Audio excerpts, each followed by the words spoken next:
చోటిస్తే మొత్తం ఆక్రమించుకునేటట్టున్నారు. పర్మిషన్ లేకుండా ఇంట్లోకి వచ్చారు, పర్మిషన్ లేకుండా నా టేప్ రికార్డు యూజ్ చేస్తున్నారు.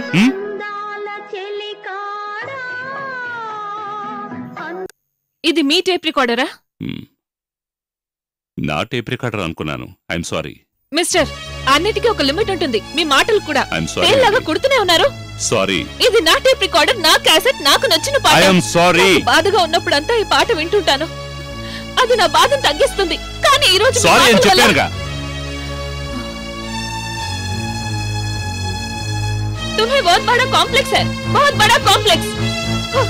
किसी की बददिमागी की कोई हद होती है और उससे भी ज्यादा मेरी बर्दाश्त की भी हद होती है। తెలుగు ప్లీజ్. తిట్టడానికి ఏ భాష అయితే ఏంటి? తిడుతున్నానని తెలుస్తోంది కదా. మిస్టర్, ఒక రాత్రి మీ ఇంట్లో ఉండనిచ్చినందుకు థాంక్స్, बहुत शुक्रिया। बड़ा अजीब आदमी है। అందాల చెలికాడా అందుకో నా లేఖ, నా కన్నీట రాసాను, ఈ మదిలోన దాచాను।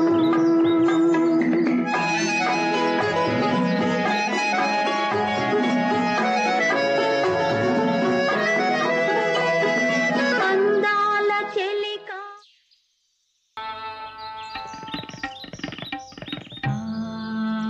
నాకు ఈ పాట అంటే ఇష్టం. అప్పుడప్పుడు వింటూ ఉంటాను నా మనశ్శాంతి కోసం. మనిద్దరికీ నచ్చే ఒకే ఒక విషయం ఈ పాటే అనుకుంటాను. మీరు ఇంట్లో ఉండడానికి నాకు అభ్యంతరం లేదు, బట్ నా కండిషన్స్ ఒప్పుకుంటేనే. ప్రతి నెల మీరు కరెక్ట్గా అద్దె పే చేయాలి. 5 రూపాయలే, ఊరికే ఫార్మాలిటీ కోసం. మన మధ్య ఎటువంటి బంధం లేదు, అందుకే ఆ అద్దె 5 రూపాయలు మాత్రమే. నాకు బంధాలు అనుబంధాలు నచ్చవు. ఇంకేం కండిషన్స్ ఉన్నాయి? నా ప్రశాంతతకి ఏ భంగం కలగకూడదు. కరెంటు కోసం విడిగా ఏం పే చేయక్కర్లేదు. అందుకని మాటిమాటికి కరెంటు పోతే నన్ను అడగకూడదు, ఎందుకంటే ఎలక్ట్రిసిటీ డిపార్ట్మెంట్ అలాగే ఉంటుంది. సైలెంట్గా ఉండాలి, అనవసరంగా ఊరికే వాక్కూడదు, ఆర్భాటంగా ఉండకూడదు. నాకు అది అస్సలు నచ్చదు. ఓకే? ఒకే ఒక్క అనుమానం. ఏదైనా ఉంటే ఇప్పుడే తీర్చుకోండి. మేకులు కొట్టచ్చా? కొట్టొచ్చు, కానీ తలకు కొట్టకూడదు. బత్తమీస్, బత్తమీస్. తెలుగు ప్లీజ్.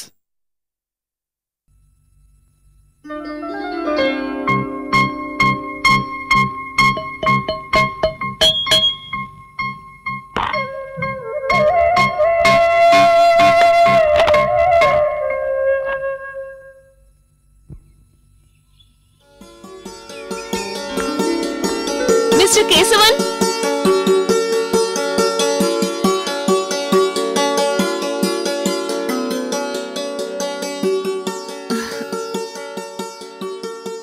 ఇదిగోండి చాక్లెట్. ఎందుకు? కొత్తగా ఇంట్లోకి వచ్చాను కదా. నేను వచ్చిన దగ్గర నుంచి వాళ్ళని చూడనే లేదే. మీ భార్య బిడ్డని చూడొచ్చా? With your permission.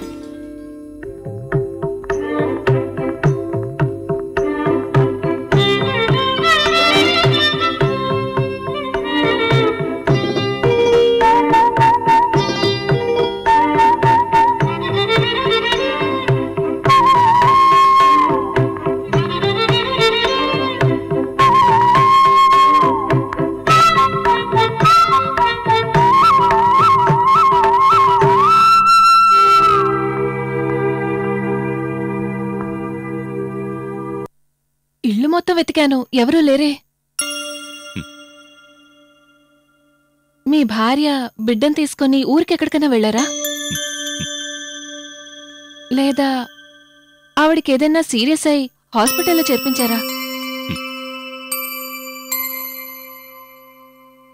రామన్ చేట, ఈ నా భార్య బిడ్డ వాళ్ళెక్కడా కనపడలేదే.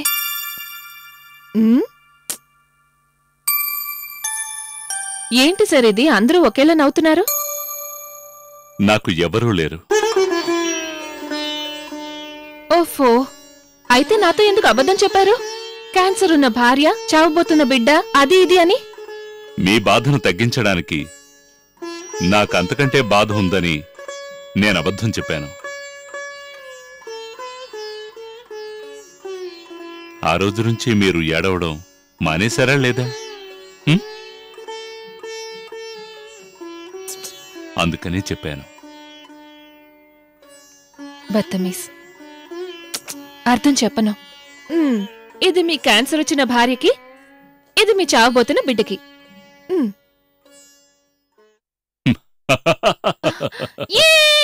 ఏంటి, ఏమైంది? మీకు కూడా నవ్వొస్తోంది కదా, నేను అనుకోనే లేదు.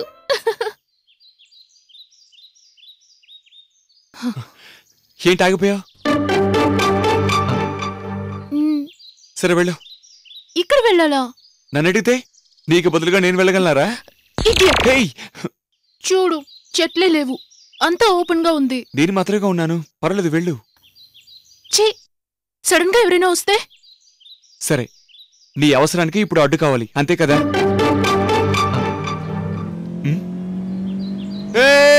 Stop stop stop! ఏందండి బండి ఆపుతున్నారు? మీరు ఊటీగా వెళ్తున్నారు? అవును. అక్కడ ఏమన్నా షూటింగా? అవునయ్యా, అక్కడ నిజంగానే షూటింగ్ జరుగుతుందండి. దారిలో పెద్ద గొడవ జరుగుతోంది, పోలీసులు కూడా ఉన్నారు. దారంతా ఒకటే రక్తం. మీరు కొంచెం ఆలస్యంగా వెళ్ళొచ్చు. అర్థం కాలేదా? అర్థమైందయ్యా. ఎందుకు గొడవ జరుగుతోంది? ఈ కాలంలో గొడవలకి కారణాలు చెప్పగలమా? ఇంతకీ మీ సినిమా పేరేంటి? ఇంకా పేరు పెట్టలేదండి. ఎప్పుడు పేరు పెట్టి ఎప్పుడు పేరు వస్తుంది? ఏంటి మతాల గొడవ? ఆడవాళ్ళ మధ్య గొడవ అండి. అవును, ఎవరండి హీరో? రజనీకాంత్. ఇంకెవరు? ఆ సంగతి వదిలేండి, అక్కడేంటి గొడవ? సరేలేండి. హీరోయిన్ ఎవరండి? కొత్త మొహం. ఖుష్బూ కదా? కాదయ్యా. ఆ సంగతి వదిలేండి, అక్కడేంటి గొడవ? సరేలేండి. అయిపోయిందా? ఏంటండి అయ్యేది? సినిమా మొదలుపెట్టి 2 రోజులే అయింది, ఇంకో 6 నెలల దాకా లాగుతూనే ఉంటారు. అయిపోయిందా? అయిపోయింది. ఇకెళ్ళొచ్చు.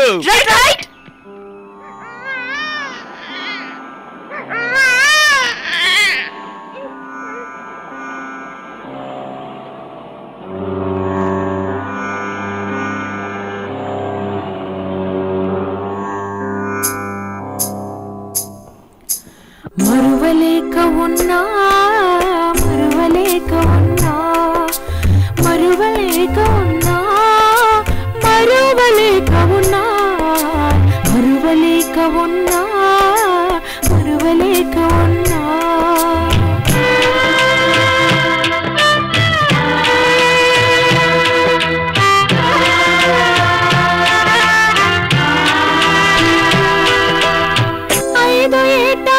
చిన్న సరిగమ మరువలేక ఉన్నా, 6 ఏట పాడిన వేదిక మరువలేక ఉన్నా, అమ్మ ఇచ్చిన పట్టు చీరను మరువలేక ఉన్నా, అది రక్తంలోన తడిచిన రోజుని మరువలేక ఉన్నా, మరువలేక ఉన్నా, మరువలేక ఉన్నా.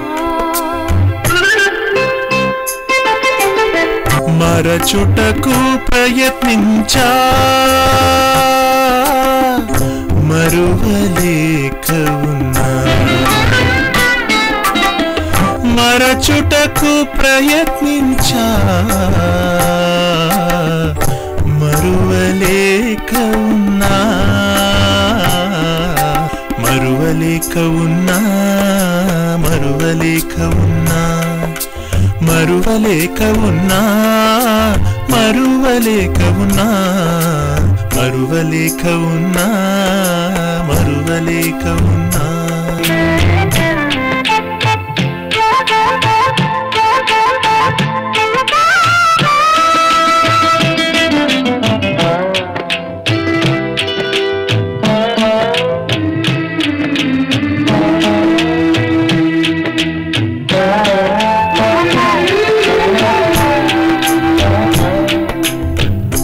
చిలుకలు పట్టిన రోజుని మరువలేక ఉన్నా, ఘంటసాల పాత పాటలు మరువలేక ఉన్నా, మొదటిసారి వచ్చిన మీసం మరువలేక ఉన్నా, నా మనసు బాధతో నిండిన రోజుని మరువలేక ఉన్నా, మరువలేక ఉన్నా, మరువలేక ఉన్నా.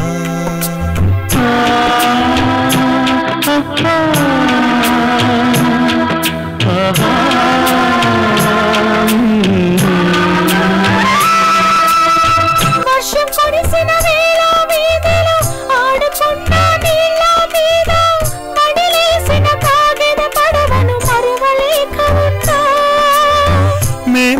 కట్టిన కాగిత పడవా నీటిలో మునిగిన వేళ కన్నీటి బాధను నేను మరువలేక ఉన్నా మరువలేక ఉన్నా మరువలేక ఉన్నా నా మనసుని ద్వేషించి బ్రతకలేక ఉన్నా మరువలేక ఉన్నా మరువలేక ఉన్నా మరువలేక ఉన్నా మరువలేక ఉన్నా మరువలేక ఉన్నా మరువలేక ఉన్నా. నా ప్రశ్నకి మీరు సమాధానం చెప్పే తీరాలి. ఏదో మర్చిపోలేని బాధ ఉందని మీ మొహం చూస్తేనే తెలుస్తోంది. అబ్బా, మిమ్మల్ని అర్థం చేసుకోవడం కష్టం. డ్రైవర్ అని తెలుస్తోంది, కానీ పేదవాడు కాదు. చిరాకు మనిషిని తెలుస్తోంది, కానీ స్వీటుగా పాడారే. మీ తీయటి గొంతే మర్చిపోయిన నా సంగీత జ్ఞానాన్ని మళ్ళీ గుర్తు చేసింది. ఆహా, సంగీతం నేర్చుకున్నారా? నేనొక రాజవంశానికి చెందినవాణ్ణని చెప్తే మీకు షాక్గా ఉంటుందా లేక సంతోషంగా ఉంటుందా? షాక్గా ఉంది, సంతోషంగా ఉంది, రెండు కలిసున్నాయి. ఇంకా చెప్పాలంటే రాజవంశం కంటే ఒక పెద్ద సంగీత కుటుంబం అని చెప్పొచ్చు. వంశపారంపర్యంగా కోట్ల కొద్దీ ఆస్తి ఒక కుటుంబంలో ఉంటే ఏం జరుగుతుందో మా కుటుంబంలో కూడా అదే జరిగింది. సొంత మనుషుల మధ్య గొడవలు, కొట్లాట్లు, ఆస్తి పంపకాల కోసం వాళ్లలో వచ్చిన మనస్పర్ధలు, తోడబుట్టిన వాళ్ళు, పెదనాన్న, చిన్న అన్న, సొంత బంధువులందరి మీద నాకు అసహ్యం పుట్టింది. కష్టపడకుండా సుఖాలు అనుభవించడం అంటే నాకిష్టం ఉండదు. ఆస్తిలో నాకు చిల్లి గవ్వ కూడా అక్కర్లేదని రాసిచ్చేసి ఆ కుటుంబం నుంచి వేరుగా వచ్చేశాను. ఈ గెస్ట్ హౌస్ మాత్రం నా పేరులో ఉంది. సంగీత కచేరీల్లో నాకొచ్చిన వెండి కప్పులన్నీ అమ్మి ఒక టాక్సీ కొన్నాను. నేనే సొంతంగా డ్రైవ్ చేస్తూ రోజూ కష్టపడి సంపాదిస్తున్నాను. ఇప్పుడు హాయిగా జీవిస్తున్నాను. నా జీవిత రహస్యం ఇదేనండి. ఆశ్చర్యాలు ఇవేనా, ఇంకా ఉన్నాయా? ప్రస్తుతానికి ఇంతే. ఇన్స్టాల్మెంట్లో చెప్తారా? బత్తమీస్. మాటిమాటికి ఇదే మాట చెప్తున్నావు, దాని అర్థమేంటి? మీకు అన్నీ తెలుస్తుందనే అర్థం. నిజంగా అదే అర్థమా? మత్తన్. మత్తన్ అంటే సరిగ్గానే ఉంటుంది. మత్తన్ అంటే ఏంటర్థం? మత్తన్ అని మర్యాదగా అంటారు ఆడవాళ్ళని మలయాళంలో. మత్తన్ రాయే ఎవడో ఇరుక్కునేలా ఉన్నాడు. మీకెలా ఈ బెర్లిన్ రాయి దొరికింది సార్? కాదా, మా నాన్నగారు బెర్లిన్ లో ఒక ఇండియన్ రెస్టారెంట్ పెట్టారు. ఈ బెర్లిన్ గోడ కట్టేటప్పుడు ఆయన అక్కడున్నారు, దాన్ని పడేసినప్పుడు కూడా అక్కడే ఉన్నారు. అరే ఆయన పంపి